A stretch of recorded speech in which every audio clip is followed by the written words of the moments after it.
हाय, नमस्ते। Welcome to episode 6 of the dishwasher series. इस series में हम बात करेंगे कि अगर आप मन बना रहे हो कि आपको डिशवॉशर घर पे लाना है तो घर पे लाने से पहले क्या क्या प्री रिक्विजिट्स होते हैं, कितना जगह लेगा, कितना वाटर लेगा, कितना वाटर प्रेशर होना चाहिए, कितनी वाटर हार्डनेस होनी चाहिए, आपकी ड्रेनेज पाइप, इनलेट, आउटलेट, कैसी सॉकेट, कहाँ पे क्या क्या सेट होगा, वो सब हम इस वीडियो में बात करेंगे। तो ये है मेरे पास बॉश का डिशवॉशर। तो ये है आपकी length by 60 centimetre, with 60 centimetre and height है इसकी 84.5 सेंटीमीटर। इसे मैंने रखा है एक स्टैंड पे। आपका स्टैंड है, स्टैंड डिपेंड करता है आपकी हाइट पे। आप 5 से 10 सेंटीमीटर के हाइट का स्टैंड ले सकते हो। तो आपकी अगर 84.5 सेंटीमीटर है, अगर आपको स्टैंड चाहिए तो 90 सेंटीमीटर इतनी अगर स्पेस है तो आप डिश वॉशर आराम से ले सकते हो। तो अभी हम देखेंगे अगर आपके पास ये स्पेस की रिक्वायरमेंट फुलफिल हो गई है कि स्पेस तो मेरे पास है, अब इसके बाद नेक्स्ट आती है कि आपके पास इनलेट और आउटलेट की जगह है कि नहीं। तो इसमें पानी आएगा एंड पानी ड्रेन भी होगा, क्योंकि जब बर्तन धुलेंगे तो गंदा पानी बाहर जाएगा, सिमिलर जो हम वॉशिंग मशीन में जैसे यूज करते हैं। तो आपके पास अगर इनलेट एंड आउटलेट की सुविधा है तो आप देख सकते हैं। तो ये जानते हैं कि हमें इनलेट एंड आउटलेट के लिए कैसी चीजें, क्या क्या सामान चाहिए होगी। तो मैं इसे टर्न कर देती हूँ। तो ये है आपकी डिश वॉशर की बैग, जिसे मैंने टर्न कर दिया। मैंने इस पर कवर लगाई है, तो कवर ही आप आराम से ऐसे करके खोल सकते हो कभी भी आपको कुछ पाइप की चेंज करनी हो तो ये आपकी ऐसी दिखती है डिश वॉशर की बैग, ठीक है। अगर आप देखोगे तो ये है आपकी आउटलेट पाइप। इस पाइप से पानी आपकी बाहर जाती है। आउटलेट पाइप आती है आपकी 1.8 मीटर्स की। तो जहां पे भी आपको ड्रेन में डालना है, ये प्लग है आपका, कहीं पे भी आपको अगर ड्रेन है आपका वैसे डाल सकते हो, इंसर्ट कर सकते हो, पानी अपने आप जाता रहेगा। अगर आपके पास 1.8 मीटर से ज्यादा दूर पे आपका ड्रेन है तो आपको एक एक्सटेंडेड पाइप इस पे लगानी होगी। तो ये हमारी होगी ड्रेन पाइप और ये है हमारी इनलेट पाइप। इस इनलेट पाइप पे मैंने वाटर सॉफ्टनर लगाया है जिससे मेरा वाटर सॉफ्ट रहे। वाटर सॉफ्टनर की अगर आपको रिव्यू चाहिए तो मुझे कमेंट कर देना, मैं इसकी एक अलग सेपरेट वीडियो बना दूंगी कि आप वाटर सॉफ्टनर कब लगाते हो। तो ये है मेरी इनलेट पाइप। ये इनलेट पाइप करीब 1.5 मीटर्स की आती है, लेकिन मैंने इस पाइप को चेंज करवाई है क्योंकि जो मेरी इनलेट की जगह थी वो थोड़ी और लंबी थी। तो मैंने एक नई पाइप ले आई हूँ मैं एंड नया पाइप लगाया मैंने। तो ये आपका करीब 3 मीटर की होगी। तो आपके पास 1.5 मीटर की आपको कंपनी की तरफ से मिलेगी। अगर आपको वो सफिशिएंट नहीं है तो आप हमेशा नई पाइप खरीद करके इस पे लगा सकते हो। तो इसको हमें प्लग करनी होती है आपकी टैप कनेक्शन पे।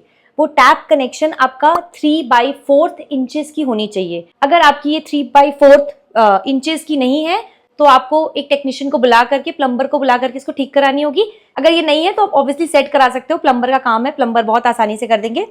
तो ये आपकी हो गई इनलेट पाइप, ये आपकी हो गई ड्रेन पाइप, आउटलेट पाइप।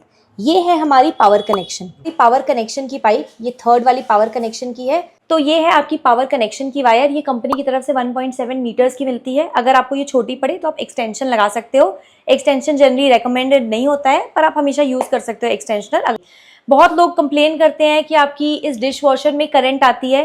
तो ये डिश वॉशर की इशू नहीं है, ये इशू होगी कि आपकी अर्थिंग सिस्टम प्रॉपर नहीं है। आप एक इलेक्ट्रिशियन को बुला करके अपनी अर्थिंग सिस्टम सही कराओ। अगर अर्थिंग सिस्टम सही होगी तो आपकी डिश वॉशर में बिल्कुल भी करंट नहीं आएगी, इशू नहीं आएगी। अर्थिंग सिस्टम अगर खराब होगी तो आपको करंट या शॉक लगने के चांसेस हैं।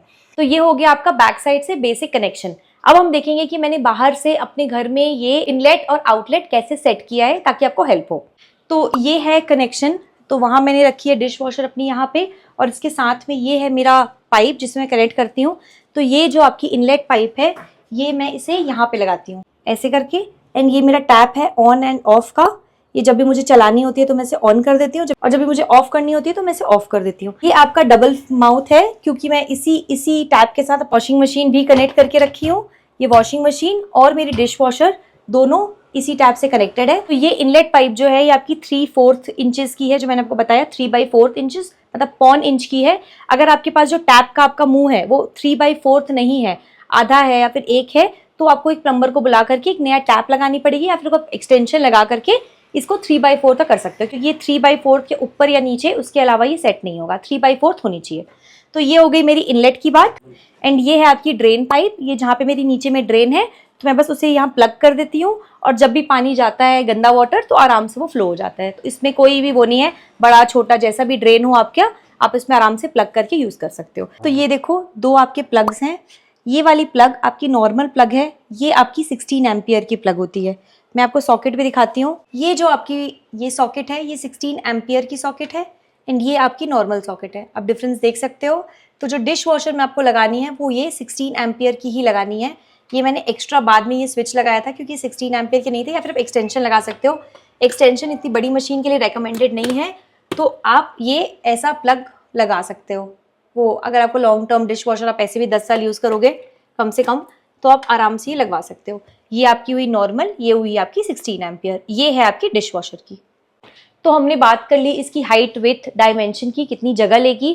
फिर हमने बात कर ली आपकी इनलेट की, आउटलेट की एंड आपकी पावर की। अब हम बात करते हैं आपकी वाटर प्रेशर की। अगर आपकी घर की वाटर प्रेशर बहुत कम है तो हो सकता है डिश वॉशर ठीक से काम ना करे, तो आपकी वाटर प्रेशर करीब 5 to 10 बार होनी चाहिए।